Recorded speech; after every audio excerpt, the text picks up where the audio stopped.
Hi, welcome to my channel, Lauren's Kitchen and Garden. I'm Lauren, and this is my kitchen. Out there somewhere under the snow is my garden. Today I'm going to be showing you how to make a loaf of rustic white bread that is so super easy and cheap and just comes together quickly, so it's the perfect alternative to that store-bought junk that you get over at your local grocery store that's loaded with chemicals and bad for you stuff. So if you have a bag of flour, you have a little bit of salt, you have some yeast, and you have a little bit of sugar, we're set. We can make this on our own. It doesn't take much time, and it's certainly not hard. It's not complicated. So if that sounds like something that you would like to learn how to do, go ahead, like my video, subscribe to my channel for more videos. It helps me get my word out there and helps me grow my channel. And then sit back, relax, listen to the video, and learn how to make bread with me. Okay, so we're going to start by adding to our bowl 3 cups of all-purpose white flour. If you're a little bit over or under, it really doesn't matter. And I'm certainly not sifting or any of that. 1 teaspoon of salt. A heaping tablespoon of active dry yeast. And yeast needs sugar for food to come to life. So I'm going to throw in about a tablespoon of sugar for the yeast. Let's do a tablespoon and a half. Now we're going to give that a good whisk. Get those ingredients all mixed together. Lastly, we're going to throw in a 1.5 cups of very hot tap water, or filtered water if you need it. But the point is, it should be like hot bath water. I didn't take its temperature, so, you know, hot to the touch. Next, the magic ingredient, or magic tool, I should say. Chopsticks. So I always like to use chopsticks to stir my bread dough because they're so much easier to clean and I don't have to get my spoons all gross. It's just, I saw a video of a lady doing this years ago and I have never turned back.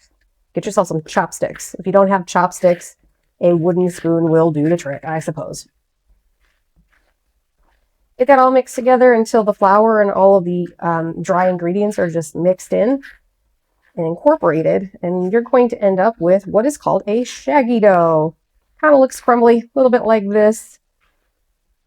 Please excuse my very old mixing bowl. I've had this since I was in my 20s, which was a long time ago. All right, now we've got this. Look how clean. I didn't even have to, look at that. I could just put that right back in the drawer, but I won't. I'm going to clean them. I'm going to put oops, sorry for that noise. I'm going to put a dishcloth on top of my bowl. Now I'm going to let that bowl sit on my counter for a couple of hours while I go about my life, which is working a real job. And then I'll come back to you when I'm ready to show you the next step. So go ahead, put your bowl off to the side someplace. We want to leave it for about 2 hours, 3 hours, 5 hours, however long, minimum 2, maximum 5. When we come back, I'll show you what the dough will look like, but it should have doubled in size and be kind of bubbly and gross looking. All right, so now our oven is preheating to 350 and I've got my pot in the oven. We're going to take that off and see what it's doing. Our dough has been sitting here rising for about 2 hours and it's a little bubbly. It's doubled in size. What we're going to do now is sprinkle a little bit of flour on our surface. And get in there with your hands and just plop that right in there. We don't need to get too crazy with this. We're just going to fold it over a couple times, give it a good squish, and roll it into a ball like so.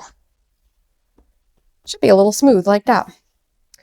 Now, what we're going to do is plop that into a bowl with some parchment paper, not wax paper, parchment paper. Put that right in there and put your towel back on it. And we're going to wait until our oven is completely preheated. I'm going to take that bread that's been sitting there rising for the last 30 minutes or so while the oven's been heating up, and we're going to put it right into this hot cast iron pot. And then we'll put the lid back on the pot.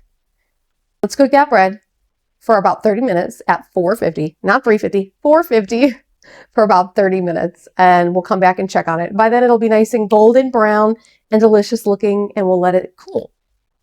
Our bread cooked in the oven at 450 for about 30 minutes, and I have taken it out to cool on the counter before we cut into it. And I will show you that when we go to have dinner.